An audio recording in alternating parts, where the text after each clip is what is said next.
Assalamualaikum warahmatullahi wabarakatuh. Nabi Muhammad sallallahu alaihi wasallam wafat 8 Juni 632 Masehi atau 12 Rabiul Awal 11 Hijriah, usianya 63 tahun. Sepeninggalnya Rasulullah sallallahu alaihi wasallam hanya 2 hal yang ditinggalkan yang utama, yaitu Al-Quran dan hadis. Sabda Rasulullah sallallahu alaihi wasallam, "Tiada aku tinggalkan kecuali ada 2 hal yang apabila engkau berpegang teguh kepadanya, maka engkau akan selama untuk selama-lamanya, yaitu Al-Quran dan hadis." Sepeninggal Rasulullah, Al-Quran sudah dibukukan dalam bentuk kitab Al-Quran oleh Utsmani, yang tepat terjaga keasliannya hingga di akhir zaman. Di dalam Al-Quran surat Al-Hijr ayat 9, "Inna nahnu nazzalna dzikra wa inna lahu lahafizun." Sesungguhnya kamilah yang menurunkan Al-Quran dan pasti kami pula yang memeliharanya. Yang melanjutkan perjuangan Rasulullah dalam menegakkan Islam adalah para sahabatnya, keluarganya, dan orang-orang muslim. Yaitu masih ada sahabat Rasulullah yang jenius, yang jujur, yang dipercayainya, yaitu ada 2 orang, Abu Hurairah radhiyallahu anhu dan Imam Zuhri. Maka Imam Maliki berguru pada Abu Hurairah radhiyallahu anhu dan Imam Zuhri.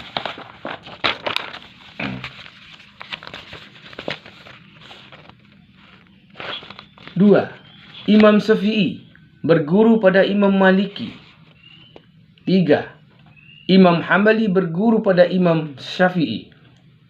4, Imam Bukhari berguru pada Imam Hambali. Jadi keempat imam mazhab tersebut membentuk tim penyelamat hadis sepeninggal Rasulullah sebagai utusan Allah. Dengan cara mereka mengumpulkan hadis dengan memakai perawi-perawi, yaitu orang yang menulis, menghafal, dan menyimpan hadis tersebut. 1. Hadis yang ada pada orang-orang yang dekat dengan Rasulullah, seperti sahabatnya, istrinya, anaknya, dan orang soleh yang berjuang membela, memenangkan, dan mempertahankan tegaknya Islam. Itulah yang memegang hadis yang asli, yaitu dinamakan dengan hadis sahih, hasan, dan kudusi.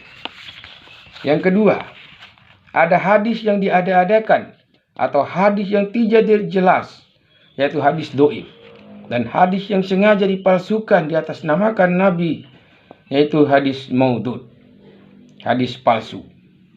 Itulah hadis yang diada-adakan, tidak jelas, dan sengaja dipalsukan oleh orang-orang tidak bertanggung jawab, yaitu orang munafik, penjudi, pemabuk, pembohong, yang tidak berjuang bersama Rasulullah dalam membela, memenangkan, mempertahankan tegaknya Islam.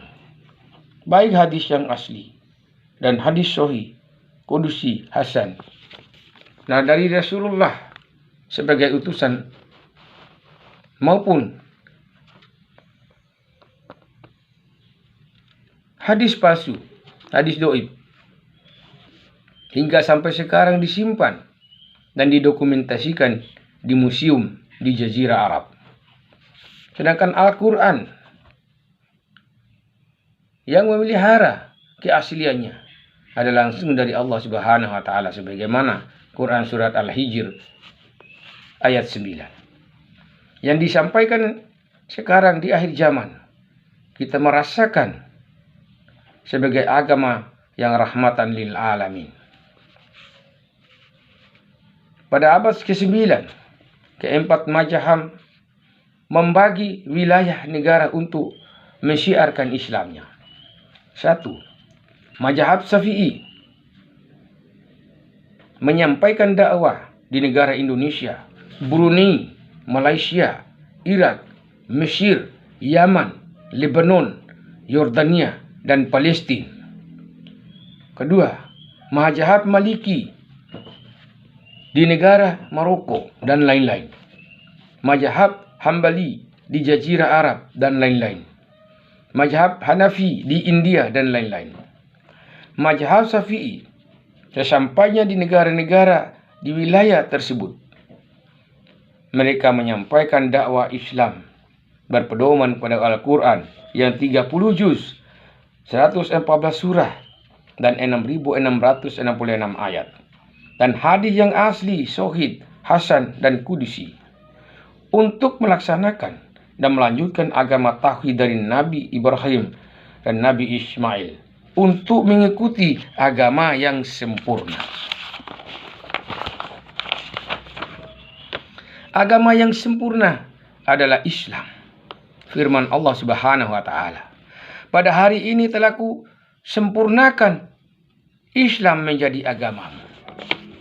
Pada hari ini telah ku cukupkan nikmatku untukmu, dan pada hari ini telah ku ridhoi Islam sebagai agamamu, yaitu untuk mengikuti agama terakhir yang disampaikan oleh Nabi Muhammad SAW sebagai utusan Allah, rahmatan lil alamin, untuk menunaikan ibadah yang secara luas.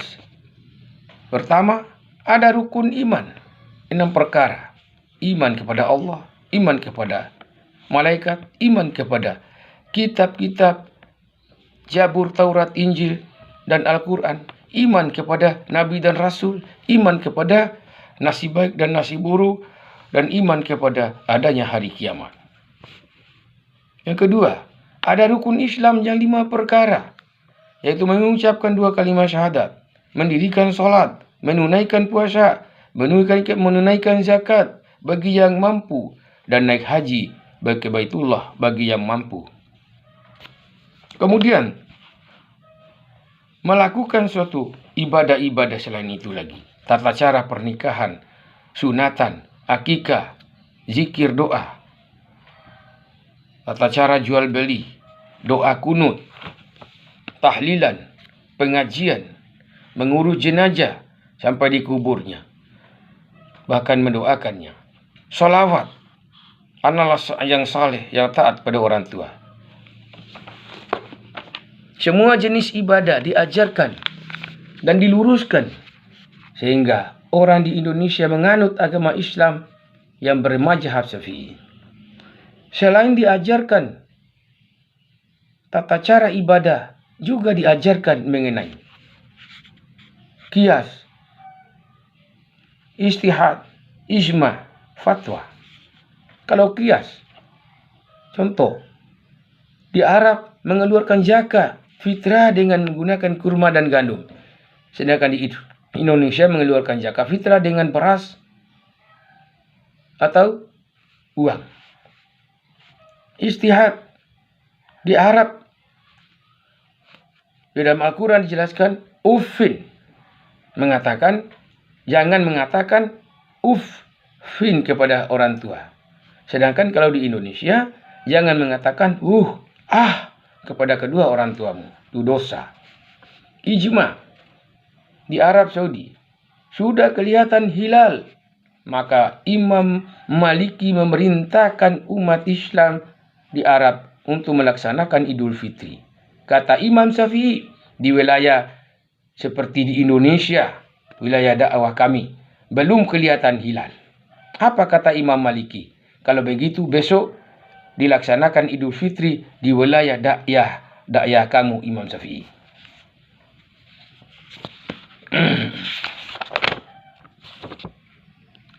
Yang menarik, keempat mazhab ini ada perbedaan atau khilafiyah, akan tetapi sama benarnya. Dan kalau mau tahu mazhab Syafi'i, maka bacalah buku karya Imam Nawawi. Kata Rasulullah bikinlah mudah, bikin ceria, dan jangan bikin susah. Karena sudah ada Al-Quran sebagai pedoman, kerangka acuan. Ada hadis untuk merincikan apa-apa yang belum dirincikan dalam Al-Quran. Ada dalil, qiyas, ijma, ijtihad, dan fatwa. Tidak ada yang susah dan mudah untuk dilaksanakan. Firman Allah Subhanahu wa taala, "Wa tawasau bil haqqi wa tawasau bis sabri." Saling mengingati, menasihati dalam hal kebaikan dan dengan sabar. Firman Allah Subhanahu wa taala, "Qulil haqqu min rabbikum." Sampaikan sesuatu hal yang benar. Kalau Anda tidak tahu dalil, tidak ada dasarnya, maka jangan menghalangi, melarang orang menyampaikan dan melaksanakan kebajikan atau yang hak, yang benar. Apalagi kalian membawa orang ke jalan yang sesat atau yang batil. Nauzubillahi min dzalik. Firman Allah Subhanahu wa taala, "Wa man ahsanu qawlan mimman da'a ila Allah wa amila shalihan wa qala innani minal muslimin."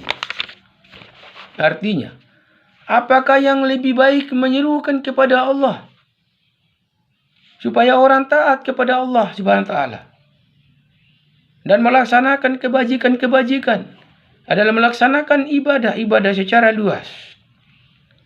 Dan katakanlah, aku adalah orang-orang muslim. Maksudnya orang-orang di sini jamak. Berarti aku adalah kelompok atau golongan orang-orang muslim. Kalau muslim itu adalah menyerahkan diri kepada Allah Subhanahu wa taala. Sebagaimana di dalam Quran Al-Karim. Innahu min Sulaiman wa innahu bismillahirrahmanirrahim. Allah ta'ala alayatuni muslimin. Surat itu berasal dari Sulaiman, yang berisi bismillahirrahmanirrahim. Dan janganlah engkau Balqis berlaku sombong terhadap Sulaiman. Dan datanglah engkau sebagai orang-orang yang menyerahkan diri kepada Allah Subhanahu wa taala.